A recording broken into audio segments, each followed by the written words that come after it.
Hello and welcome everyone to the EU India People Summit. We are now in our sixth day of the summit, and we are going to discuss today on the defunding of the hate speech.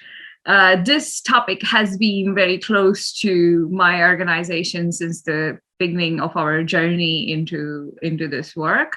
And we have been campaigning as well as engaging in the policy and the advocacy area on defunding the hate speech. And I'm joined in this panel by some of the people that I very regularly engage and work with. And so I would like to welcome them, and I would like to introduce you all to them as well.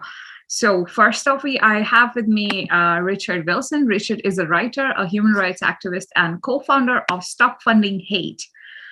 Stop Funding Hate was launched in August 2016, and it seeks to, as a campaign, it seeks to make hate unprofitable and promote the idea of ethical advertising by persuading companies to pull advertising from media that incite hatred against minority groups. You must have seen Stop Funding Hate in action alongside also people like Sleeping Giants and others, to ask these companies very vocally and very publicly to stop funding hate of vitriolic media, especially the media in UK, Daily Mail being one of the examples. Then I have with me Dr. Omar Sharif. He's the president of Discover Islam Education Trust. He's also responsible for Al Bashir International Schools. He's an activist and author and columnist, having written the book In the Name of Cow, an Indian Narrative.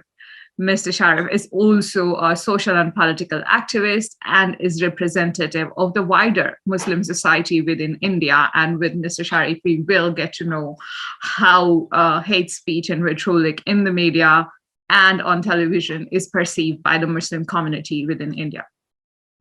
Then I have with me Harriet Kengabe. Harriet is an award-winning campaigner who has worked with some of the world's biggest and smallest brands, startups, and social enterprises to land international climate change campaigns, build brands with purpose, and create behavioral change programs with impact. She's also partially responsible for the Boris Trump kiss mural that galvanized millennials to vote in the UK's EU referendum. She co-founded the Conscious Ad Network with Jake Gibbons in 2018 and has since seen it gain international recognition, partners with ISBA and the United Nations, and grow to over 90 members from O2 to Accenture Interactive. And to mention, Harriet is also a former Mozilla Fellow working with Consumers International to map the opportunities and impacts of AI-enhanced advertising globally. So welcome you all, and welcome to this session. And the style of this session is going to be conversational. That means that I have certain questions to just lay out the foundation of what we are talking, to introduce the audience to our work in different domains, and to think about how the model such as that of can be perhaps pushed or applied in a scenario like in India.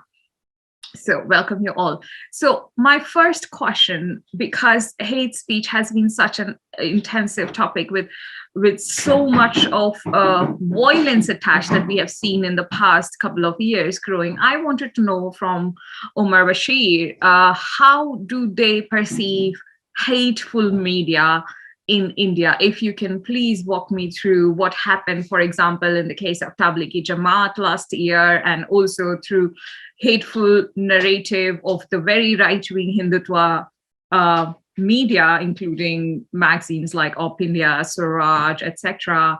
How do you, as a community and as a leader of a Muslim community, perceive this, and what do you think must be done?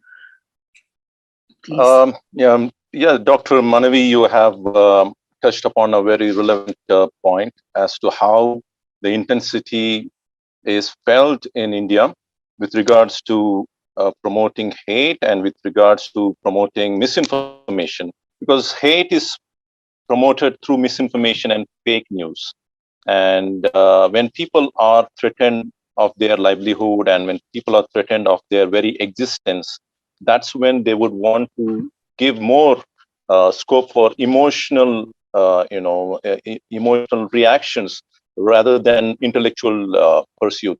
So most of the cases, what we have come across in India these days, as you have rightly put across with regards to the maligning information against the Tabligh Jamaat, who have said it is a COVID jihad. They have said coronavirus jihad. Jihad in the sense, it's widely understood as fighting in the way of God, or it could be striving in the way of God. So there are many interpretations. We have to go into the real meaning of what jihad is. But the name Corona Jihad or the COVID Jihad was coined by the media. That's the real funny part. It is not something which is coming from the Muslim community, and it is dehumanizing, demonizing, in fact, to say that somebody wants to spread the virus voluntarily and get into the people's living area and to cause destruction. So there is something which is inhuman. I don't even believe anybody who could do this kind of an act. It is purely devilish. But we all know that. We all know that this is not something which is done by people, irrespective of whether they're affiliated to any religious circle or to any kind of ideology. I don't think this is something can come out from a sane mind. It could be something as an output of a psycho who is being brainwashed and indoctrinated. It is a possibility, if at all somebody wants to harm humanity. Such kind of psychopaths are possible. We might say that, but it cannot come through any institution. But what happens is this kind of information, when it reaches down to the common man who has got limited, scope for verifying the news, he believes them to be true. And when he believes them to be true, then he sees the Muslims as enemy. By default, he becomes a cutthroat enemy. He is the clear enemy for those people who are threatened of their livelihood and their life itself. So this is something which is being played very carefully over the years. It's not something which has just happened in the 2021 or 2020. It's happening consistently for over 90 years now. It is happening consistently, but most of us were not aware of it, because the people who are actually pushing this idea of hatred are affiliated to Hindu Mahasabha or to Rashtriya Swayam Sevak, RSS.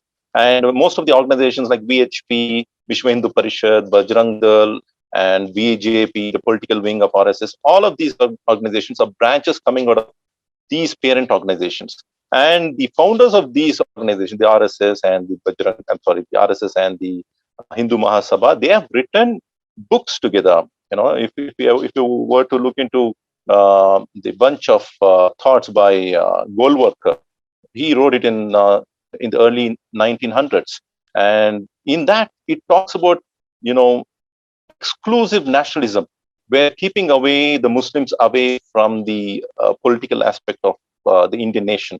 This was written way back in 1900s, early 1900s. So that's what I'm trying to say. This is not something which is new, and this legacy has been kept consistently even till date. That was just about 2 days ago. This well-known MP, his name is Tejasvi Surya.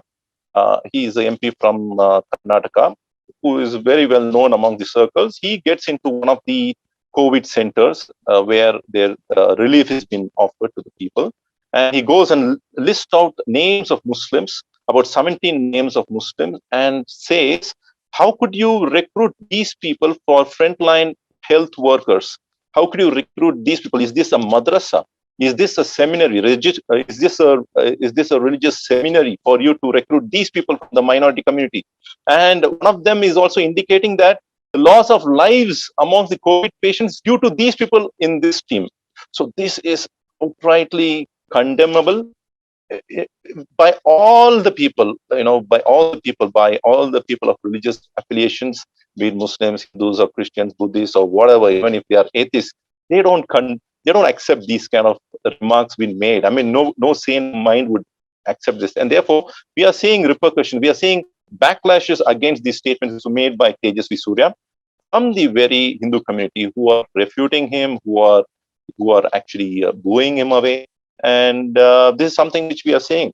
So in today's India, where we also know that there is this Hindutva wave across the nation, at the same time, there are sane minds amongst the non-Muslim Hindus who are showing their affinity towards the Muslim community, who are showing the brotherhood. They are showing the sense of secular values which are ingrained in the Constitution of India.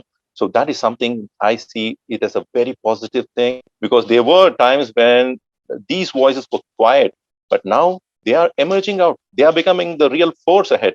And this is a lesson for even other communities, like, for instance, even for the communities like what I represent, the Muslim community, to stand up for justice, even if it is against your own self. If at all there are some cases of extremists, who are violating the laws, we must stand against them in the interest of the nation, in the interest of the people of our land, and the interest of humanity. So that's my opening with regards to this. I hope it was relevant for the discussion now.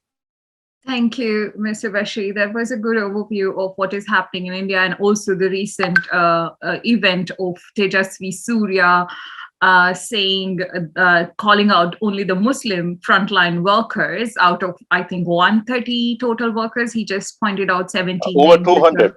Over 200. More than 200 frontline workers. He just pointed out the 17 names which were Muslims, and this was called out by also the Hindu community that this is unfair because the country is going through a massive crisis, and we can't be so divisive or dehumanizing towards one community.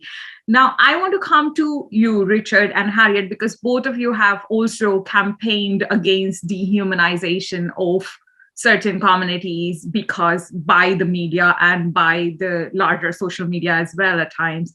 So Richard, first from you, what has been your experience in these campaigns? And I know that you have also guided us as well in the campaigns that we have done against media in India. So I would like to give you the floor to talk a little bit more about these campaigns and how they create a force of change, or at least a force of awareness that what can be done. Please, Richard. Thank you, and thanks for inviting me to take part in this discussion.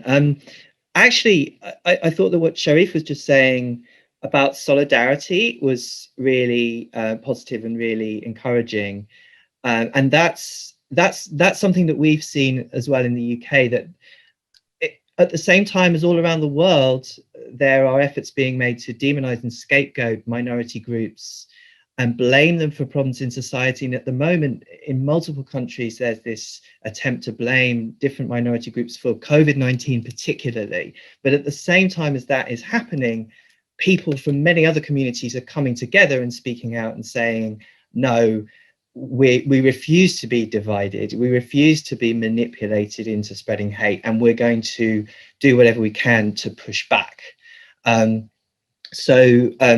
Actually, we've also seen in the UK that there's been an attempt to blame migrants for COVID-19. There has been an attempt to blame members of the Muslim community in the UK for COVID-19, also travellers and other groups. But at the same time, for years now, Stop Funding Hate supporters have been saying we want to push back and use the power that we have as consumers to do something about this. And I think sometimes it's easy for people to feel powerless when you see these toxic media outlets pumping out these hateful stories over and over again, and you do see that it's having an impact. But we've seen that there is a way to push back, because the kind of vulnerable spot for a lot of these toxic media is that they rely on advertising, and some of these media outlets might get more than half or even well over half of their money from advertising. And even if these extremist networks don't care what people like us are saying and thinking, advertisers have to attract customers, and a lot of advertisers, more and more advertisers, are saying we don't want to be aligned with media who are harming our customers and harming society. And what we've seen with Stop Funding Hate and what Sleeping Giants have done, and what you're doing as well, Ritu, with the campaigns that you're running, is we're showing that there is strong popular support for advertisers to take a lead here and take that money away from media who are making these problems worse, and support the many other media who are actually doing a responsible job. Ritu, you're frozen. I don't know if it's you or me who's frozen here. Can you still hear me? I can still hear you. Okay.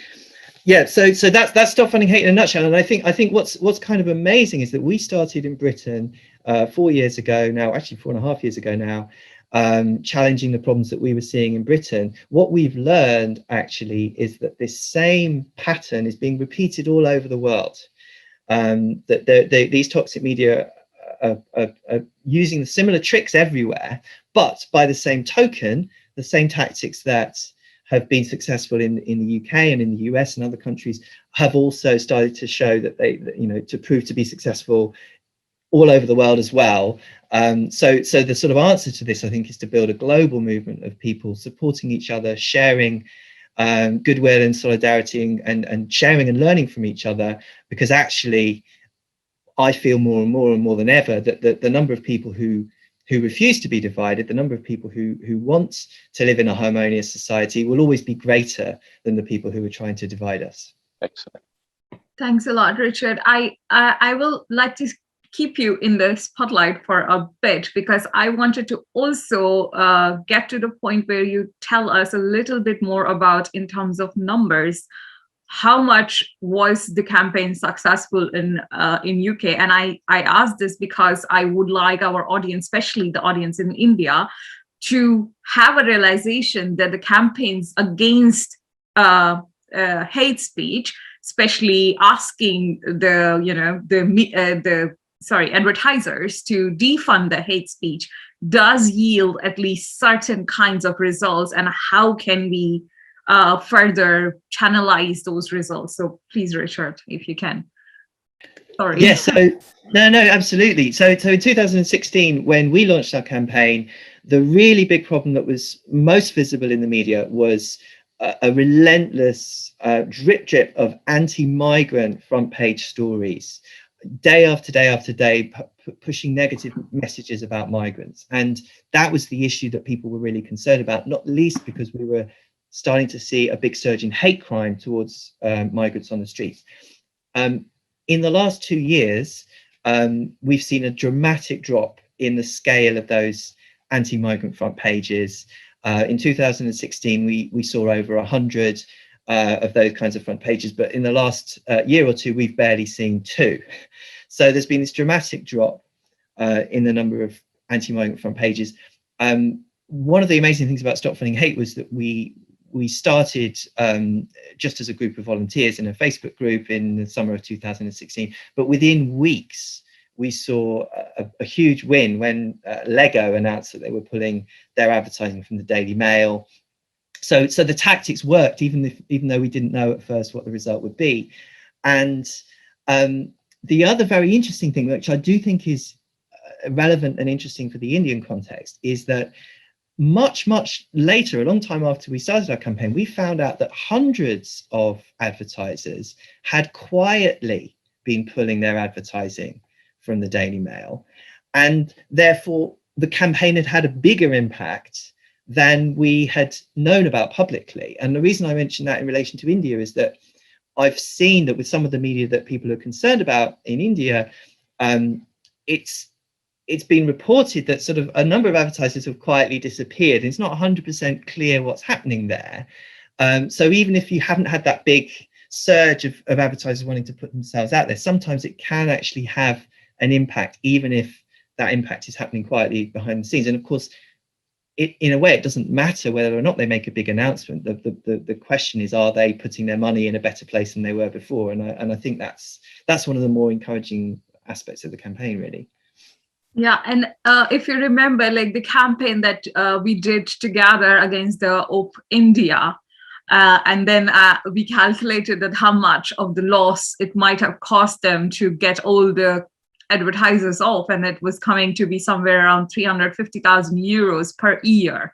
So that is a massive loss for an Indian-based company if we are able to drive that kind of agenda. And it, as you said, it really doesn't matter if the advertisers, they do it discreetly and quietly, just in case there's issues of backlashes, which we have seen also in case of Tanishq, for example, in the past year. So I would like to, at this point, I would like Harriet, for you to come in and give us an overview of how conscious ad network operates, and what are because conscious ad network has developed a lot of methodological premises and also those flyers which can help advertisers be more conscious about their ad spend. So how does it operate? What is the space like?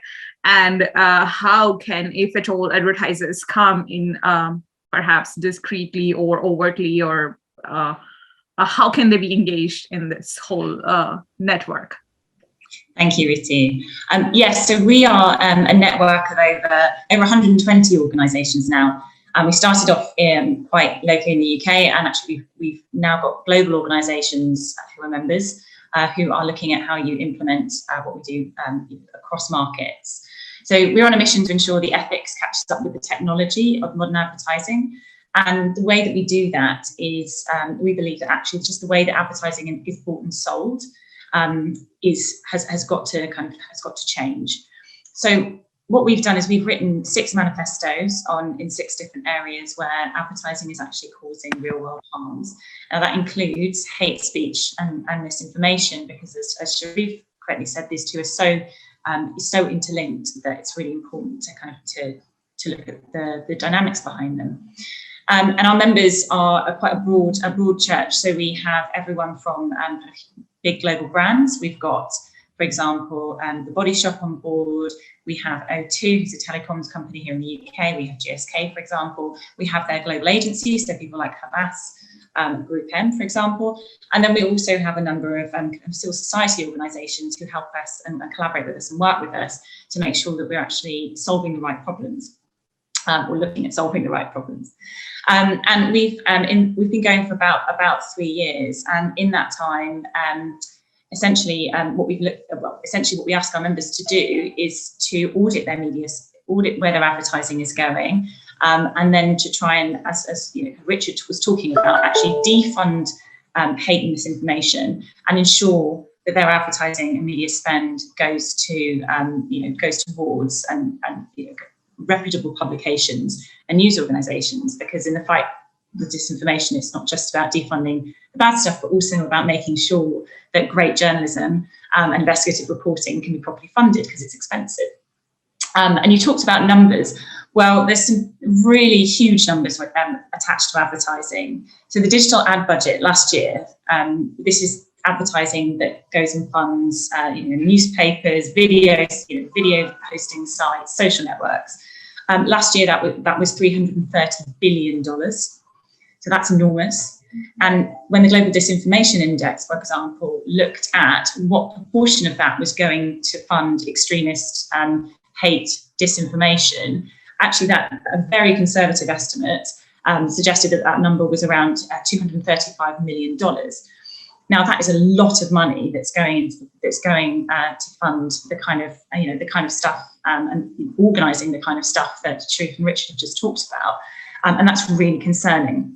And for advertisers, it's not good news. It means nobody, I think, no brand manager that I know wants their advertising to be appearing on hate speech. So it's also customers that come across it there.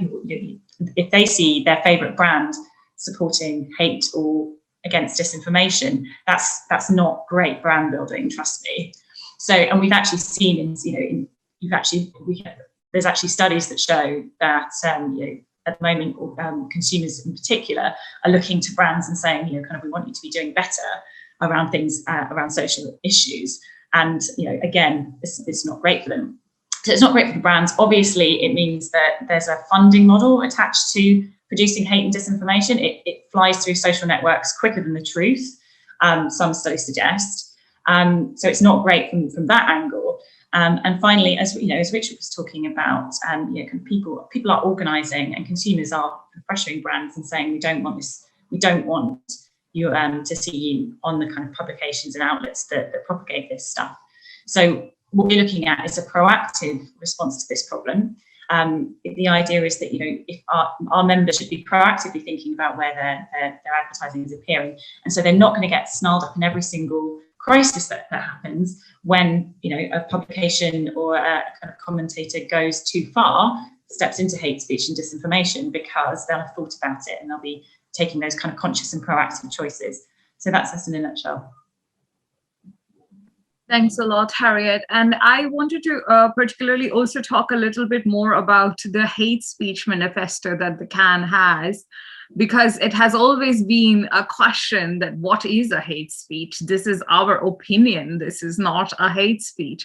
So first, I would like to know from Harriet that how CAN describes hate speech through that manifesto, which can be a useful marker for a lot of advertising companies. And then I would like to know from Sharif Bashir on how the communities perceive hate speech, because you are there in India, you are at the receiving end in some ways as a Muslim community. We have seen it in the past. So I would like to have both of you put your opinions out on this particular aspect of what is hate speech. Harriet. Right. So yeah, when we first started, we had so many conversations about freedom of speech, and we would go in and we would talk about CAN, and people would say to us, yeah, but where's the line? And actually, wouldn't we be interfering with free speech? And so the hate speech manifesto itself was written by a conglomerate of hate charities, including Richard, who kind of led that working group. And where we've ended up is that manifesto points to the UN kind of definitions of hate speech, and also there's the Rabat principles and the Camden principles, and the Camden which talk about actually how you balance tackling hate speech with also ensuring free speech. So it's not us saying we've decided that this is the red line. It is the UN, and it's really, really important, I think, to have those international definitions, because it creates a level playing field, and then it's not just me saying, well, I don't like this, so it's hate speech. It's set in stone. Thanks a lot, Harriet. Richard, do you want to add onto it? Because I know of your involvement as well. Sorry, I did invite you earlier, but do you want to add to it that what exactly is hate speech as per the CAN manifesto, the dehumanizing part, etc.? So do you want to? Yeah, so I think a good example is the example of dehumanization, because that's something that we see time and time again in so many different contexts. So if you have a media outlet which is likening a group of people to rats or cockroaches or vermin or a disease, there are these tropes that keep coming back. That would be a really clear-cut red flag across the board. And so that's one of the types of problematic speech that's highlighted in the Conscious Advertising Network Hate Speech Manifesto. The other issue, which can be more of a grey area, but sometimes it isn't, is when a publication is talking about a particular group within society, and the only time you ever see a headline about that group, it's negative. So it's a kind of overwhelming kind of demonization, essentially, of a particular group, and that would be another red flag. The complex part about hate speech, I think everyone who's looked at this would agree, is that it's context specific. So the same phrase that you might say casually, to a friend in a bar, meaning one thing, could mean something else entirely if you broadcast it on a radio station in the context of a society that's already heavily polarized. So there's a caveat, which is that there are grey areas and there is context that needs to be taken into account. And that's another reason why, as Harriet says, it's really important that in navigating this issue, we're kind of referring to the United Nations frameworks, which are kind of designed to deal with those more complex edge cases as well. But I also think there's an example of hate speech which is just really clear cut, like demonization of minority groups happens in the most extreme examples around the world. And, there's a very clear example there of what hate speech looks at, which is kind of hard to argue against, really. A lot, Richard, for that. And I would like to invite Sharif Bashir as what is perceived as hate from the communities which are there in India at the receiving end of this vitriol that we see on media quite commonly now. So please. It's a very pertinent question that you've asked. what is the definition of hate speech in our perspective is very important. Whenever we come across anybody committing a crime, and if at all he happens to be a Muslim, we have no problem if they are mentioning his name, and if he's been condemned and if he's been put on trial, we have no problem with that. But the problem is when they call it as something connected with the religion. When they say that Islamic terrorist, they are tagging the religion. That's offensive to us. If they're calling him a terrorist who is indoctrinated by a certain organization, who is from the terror outfit, then we have no problem in hearing to that and in condemning that as well. But the problem lies when somebody is saying he is an Islamic terrorist, tagging the religion Islam. So that is really offensive to us. We find it as part of attacking our religion as such. So whenever even the term Islamist, it is wrong actually, the way they are portraying that with extremists who are down to do some havoc in the world today. So it is ascribing a wrong thing. It's giving a wrong connotation to the right word. So that's the real problem that we have. And the word hate could be relative. For instance, if I'm talking about the Hindu extremist organizations and bringing about the facts about their work, they might find it hateful. They might not like it. But is it ethically right for me to present the truth or not? That is what we must be focusing. So everybody, as long as the fact has been present,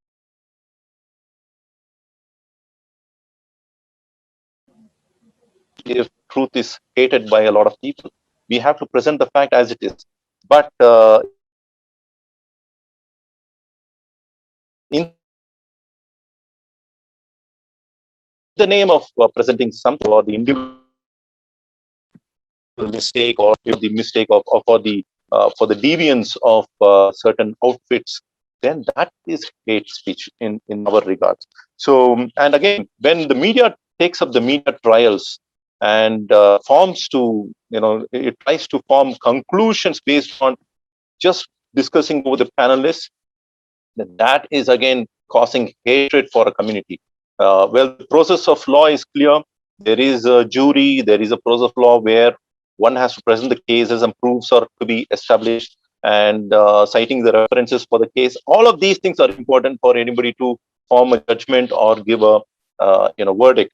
But on the contrary, when the media takes up the job of the jury and starts to engage in media trials and bringing in misinformation from all sides and presenting it as though this is the mainstream thought from the community, and demonizing, finally it goes to the extent of dehumanizing. That is something which is not accepted by us. We disregard this style of operation in the name of presenting the news, and that is what we perceive it to be hate speech. Thanks a lot, Mr. Bashir. And there are a couple of things which are very rightly pointed out in this panel, that there is this drip effect, which Stop Funding Hate very persistently look at, that how certain narratives can actually lead to dehumanization or rationalization of that dehumanization process. Plus, there are certain behaviors within the media that we have come to notice over the year, which pushes a certain type of narrative against communities, which can be generalized, or which are usually generalized, as what Mr. Bashir has also pointed out, that if there is an attack and then it goes on to be called out that it is an Islamic terrorist attack, or the whole Muslim community is responsible for it. So those kind of behaviors do lend itself in the domain of hate speech. And across the world, we do have laws where every jurisdiction has laws which actually there are certain direct principles over hate speech, like incitement to crime. That is an direct effect of law, where your speech will not be in the free speech zone, but rather the exemption of the free speech zone. At the same time, the law is not wide enough or big enough to create responsibility amongst the private citizens or the private actors, where organization like CAN comes in to bring in that business human responsibility. And I would like to come to you both, Harriet and Richard, on this business human responsibility aspect, also to talk a little bit about what the work you've been doing with the United Nations. I do see Mansoor raising his hand, so I would like to first ask him to put his question out, and before I come back to both of you. Sure. Thank you very much, Ritumra, for that. And thanks, Omar Sharif, for those insightful comments. One question for you that I have is, could you enlighten us on what progressive steps communities that are targeted by hate speech can take today?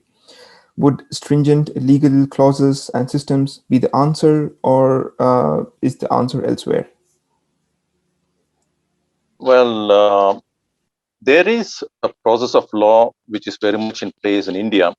And therefore, whenever there is something going wrong, there are people who are being reprehended. They are being, lawsuits are formed against them, and legal trials are going against them. It's happening, but the results have not been all that great. It is not sufficient. It is not sufficient that we pursue only the legal means of doing things. There's so much to be done by the communities with regards to the social activism. I would say, if you were to talk about the Muslim community of India, we need to come into the mainstream business. We need to come into the mainstream welfare activity. And we must stop talking about Muslim rights or the minority rights. Rather, we must talk about human rights. We must talk about people's rights. We must talk about the welfare of the people of India and the welfare of the people of our neighboring states and the welfare of the people of this entire world. So when we are going to present ourselves as, I'm talking from the Muslim community, then the world will know that we are part of them.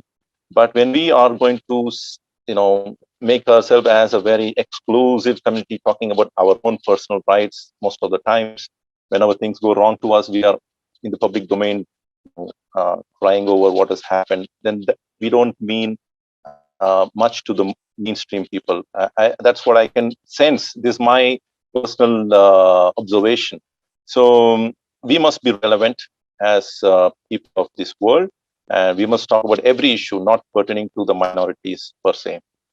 If a person from the Brahmin community, from the high caste Hindu, is being treated badly, and if his rights are snatched away from him, and if he's deprived of his livelihood, then we should be at the forefront talking about his rights. And this is a thing that would pave way for the people of India to come closer and to understand one another, that we are humans first, and all our religions are working to make us better humans. If that is the thing that we can pass across as communities, across communities, then alhamdulillah, by the grace of God, we will have a very peaceful situation across the world.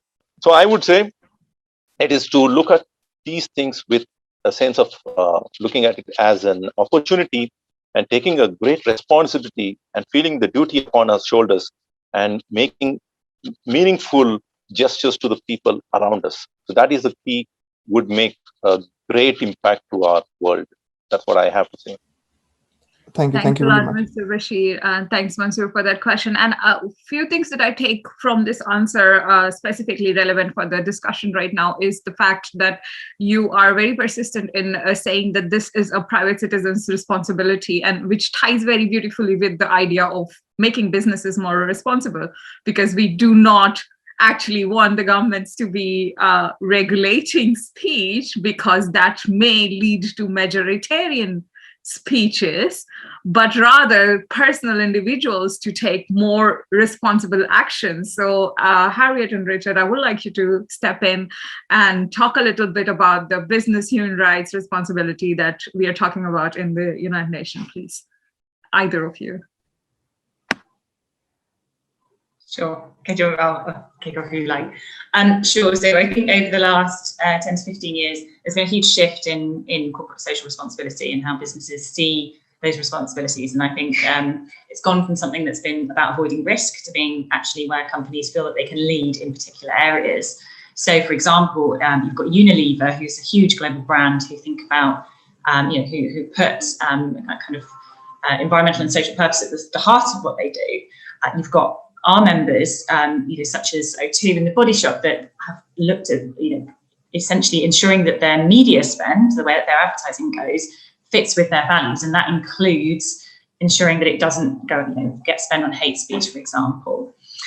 In that time as well, you've had a shift in consumer sentiment.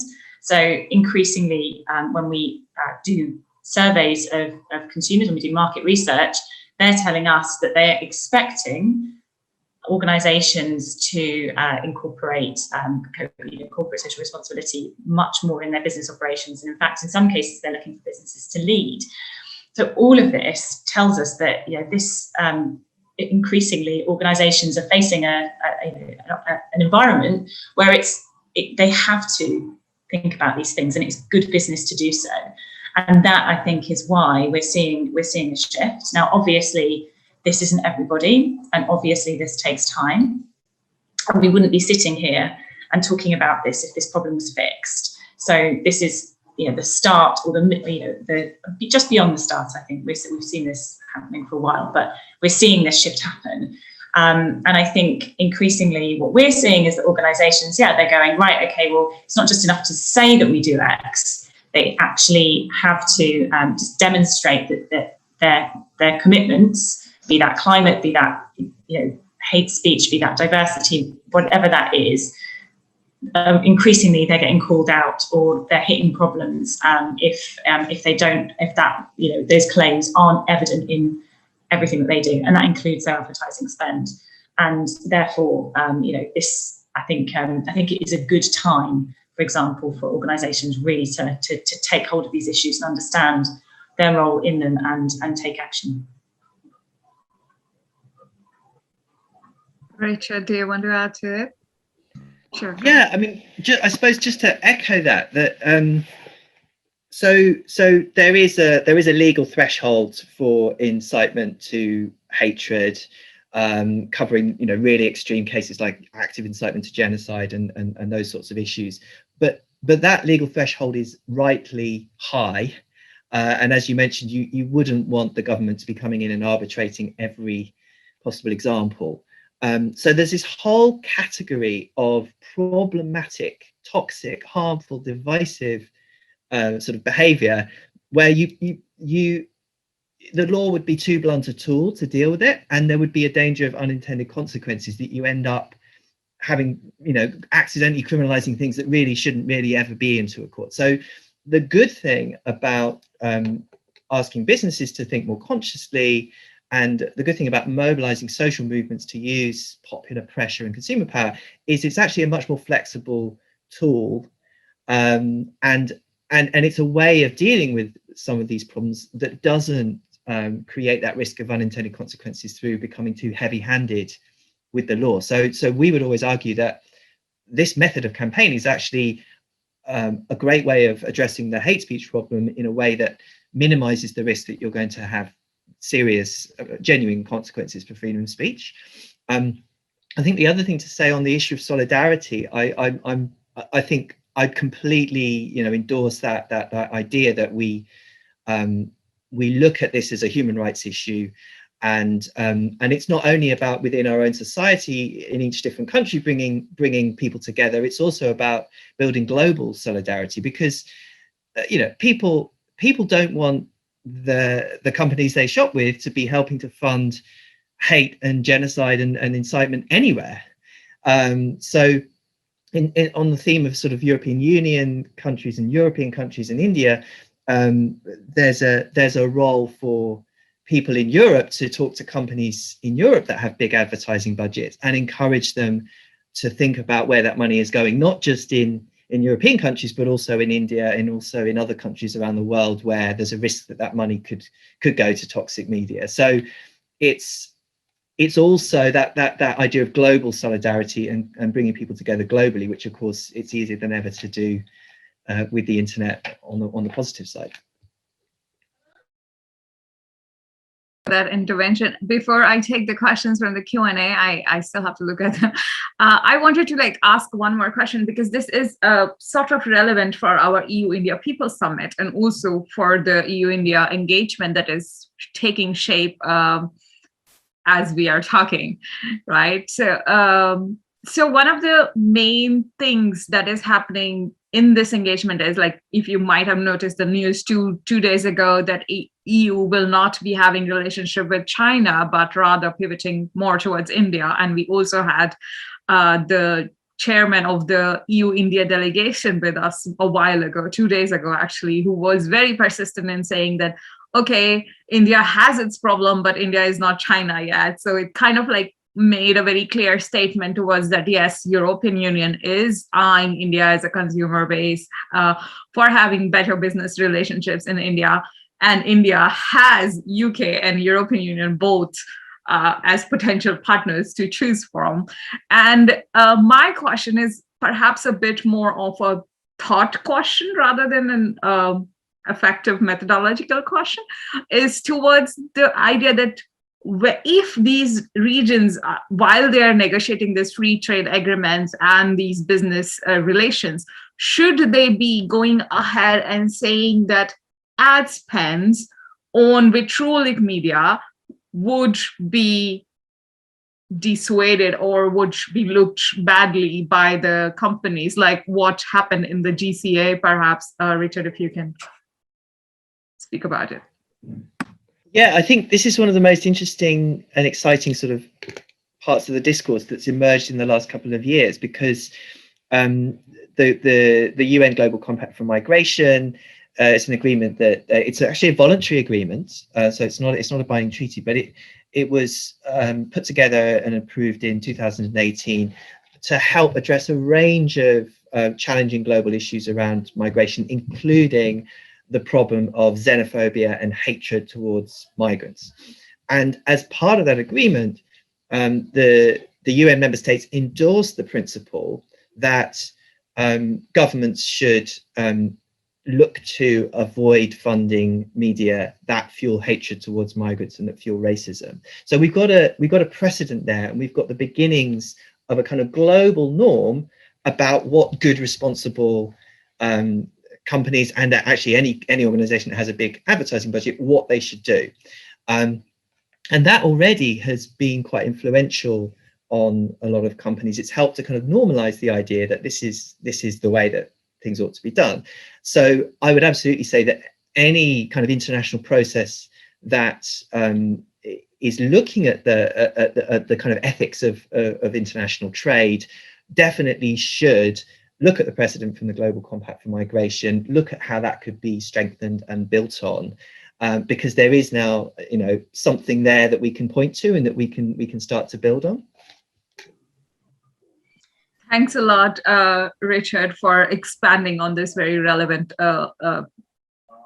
Agenda 24. I think that's how it is in GCA, right? And it is in some way a bit disappointing, actually, for myself to realize that from Pia, actually, the person who's a common colleague for all of us, that India has, although it has signed GCA, it has not yet engaged in any of the surveys of GCA to basically talk about how they're streamlining migration or the vitriolic against the migrants, etc. And we do see a massive amount of vitriolic against migrant population in India as well, especially coming from the political parties which are in power. Having said that, I do agree with what you said, Richard, that going forward within the European Union and India's relation, I think something which is very persistently and very in a bullet point pointing out to the fact that the businesses would not engage in vitriolic media or would not engage with them for their advertising spends will perhaps create a very strong baseline for all of us. Having said that, let me look at the questions, because I also want to be mindful of the time. We have 10 minutes or so left. So, so there's two questions. One is why everyone in India wants to demolish Muslim community or perhaps dehumanize Muslim community, and the other and sort of related question is why media can't be prevented from spreading hate speech. Does anyone wants to take it from the minority perspective, or how does this fit in? Sharif, Bashir, perhaps? You're laughing. I see that you want to perhaps answer this question. Yeah, I can share my thoughts. See, basically, the main problem lies with the partition in 1947. Ever since Pakistan got separated in the name of establishing a Muslim state, since then the debate started in India with regards to the Muslims of India. Why aren't you going to Pakistan is the question that keeps on coming back to us. But the fact is that the North India that was connected with Pakistan, that was one portion of Punjab was given to India, and the other portion of Punjab was given to Pakistan. And Eastern Pakistan, which is today Bangladesh, was also part of Pakistan, which was part of Bengal as such. So Bengal was divided into two halves, and Punjab was divided into two halves. But the entire population, right from the Punjab, the the pre-1947 Punjab and the pre-1947 West Bengal or East Bengal, were all part of India. We were of a very big family. We were members of a very huge family that is from today's Pakistan and today's Bangladesh and today's India, all were part of India. We were one big family. But this border has separated us. This border in the name of nation has separated us. And even Bangladesh had to separate from Pakistan because of cultural differences, because of their different language, unique language. Bangladeshis, all those people who speak Bengali, they were not able to accustom to the traditional practices of the Punjabi-speaking Pakistani Muslims. So therefore, that was the rift. So what I'm trying to say, we going back to the origins, Muslims of today are the descendants of the Hindus of the old, or if you want to say, of the people of the India. So this is the history which has to be taught to people of India to understand. We are brothers even by blood. We are brothers, we were blood brothers. And by faith, we are differing. By faith, we are different. We have our scope to understand based on our thinking process. And this has to be taught. If at all, we have to remove the hatred. And that is a long way ahead, because we have to talk from the time of Aryans, Dravidians, and we are Dravidians. The South Indians are Dravidians. I come from the Dravidian, race. And of course, Aryans and Pakistanis today is the most of the, North Indian. So I think it all goes back to history and how do we make history relevant to our life today. And if you're able to connect back to the roots, then we will know that we all come back to one big family of the world. That's a very heartwarming response to this. Richard, do you want to share what you have seen? Because we have also seen you work with travelers communities as well, and other minority communities as well in UK, where there was no essential borders or divisions like that. But do you want to share that why minorities usually get at the receiving end of hate speech? Yeah, and unfortunately, a big part of it is that hate sells in terms of the media.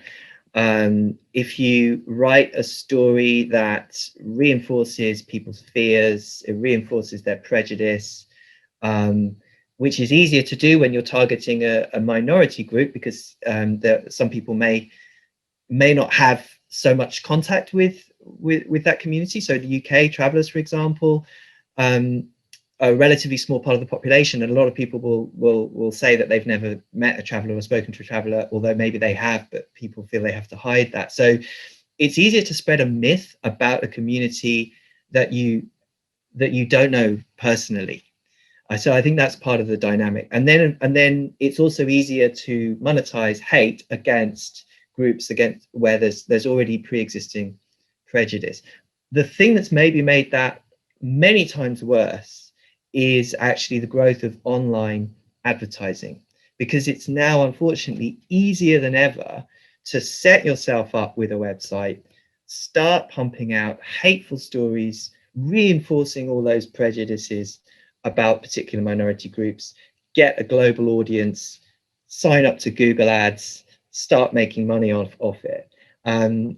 Those same people with those same malicious intentions have always been around, but maybe 50 years ago, the barrier to entry was much higher. It was much harder to get started as a sort of freelance hate merchant.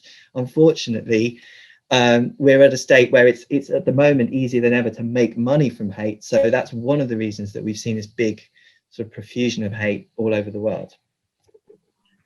Yeah, thanks, Richard, a lot. And it kind of like weaves into the narrative of those clickbait websites, which turned into successful business model and even got venture capitals from some of the very known people, which especially like in India, in certain cases that we have seen that there has been this success model created out of hate mongering platforms. So yes, thanks a lot for that. We are still 5 minutes to go. So if the panelists themselves have some questions to carry on this conversation, that I would be happy to take that. I mean, I'm happy to build on what Richard just said about these dynamics that we see online, because the other thing we've not really talked about so much is social networks. And we remember that stat that I said earlier on. I think it's from Harvard, a Harvard study that showed that disinformation actually traveled through Twitter 6 times quicker than the truth a couple of years ago. And the reason for that is that, unfortunately, hate and disinformation are often designed to really appeal to our biases and to really get a reaction from us. And when that happens, what happens is you get engagement with those posts. So, you might get people responding to them, and they might be positive or they might be very negative. You get people perhaps liking them, you get people sharing them, etc. And that actually makes those posts look like 2 things. First off, something that actually people should read, because it will garner a response. It's clearly something that works. And then it's also something that perhaps people think, oh, well, we should put advertising there, because the platforms want to put ads on content that gets lots of reactions to it, because there's more chance perhaps that someone will click that ad, or perhaps that ad looks like it's kind of better placed because it's on content that people are interacting with. Like, let's not forget, most content is passive. We're scrolling past it, we're not interacting with it at all.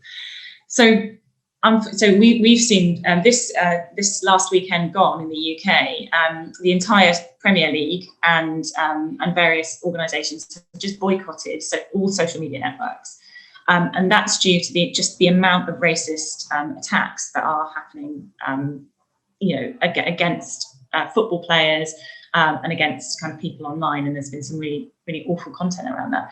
So the other dynamic in all of this is actually that there's some work to do on the side of the platforms, and as well as thinking about where ads are placed in terms of websites.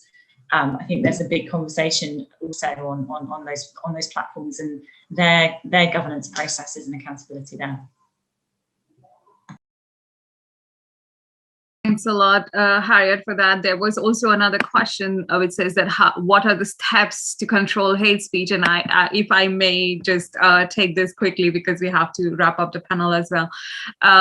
So one of the things that I would really like anyone who's viewing this panel, this conversation, and who might view this in future, because it will be there on the YouTube, is that we would really urge, similar to the actions that happened in UK with the Football Association taking a stand, we would really urge our cricketers to take a stand, because we are a cricket nation, right? And I would really urge Bashir Saab here, because you are a representative of the Muslim community, to perhaps ask the Muslim cricketers to be the first ones to take a stand against these hateful platforms and hateful media, and disassociate themselves with it.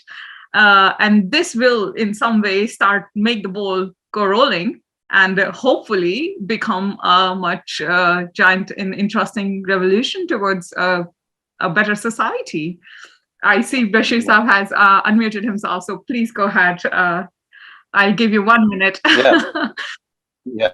No, you have suggested a very beautiful thing for the Indian cricketers to come forward and to raise voice against hate messages being promoted in the media and to stop the advertisers from funding them. That's a very profound suggestion. I just hope the people have the guts and the energy to come out in open, because the political climate today, even the Muslim actors are not spared. We have come across many times when if at all Amir Khan makes a statement of feeling insecurity in India, he's been trolled, and people, what happens in the social media. So one needs to have the courage to come in the open and to put forward this kind of a thing. He must be really daring enough to do that. I wish all that happens in the coming days with all your supplications, and with the help of God Almighty, I think it should be able to happen. Yes, and I would like to add to that in case that we are able to break through in the cricketing association, for example, and I'm sure Bashir Saab will be instrumental in doing that for us. I will work. I will truly. I will take it forward. We do have the Conscious Ad Network where people can just join in without even publicly declaring that they are part of it. So okay, it is possible. I was going to say, Ritu, I would, for practical steps as well, I would encourage everyone to visit the Conscious Ad Network's website. We are totally free. All of our materials are open source. I think many of the links at the moment are quite European specific, but we are working to actually globalize what we have on offer. So, and if people have questions, then I would encourage them to get in contact with us, because we are very happy to answer, and we really happy to take questions from businesses or organisations who might have advertising that they're worried about where it's going. Thanks a lot, Harriet, and thanks a lot, all of you, for being here today in this very interesting discussion. We continue to have our EU-India People Summit till Saturday, and there are a lot of panels and a lot of such conversations in the next 2 days as well, where we engage with these very intensive issues, which we see not just in India, but also in Europe. And we look forward to creating solutions and creating brainstorming on ideas that can help leverage us into a better society for all our humanity's sake. So with this, I would like to thank all of my panelists for this conversation.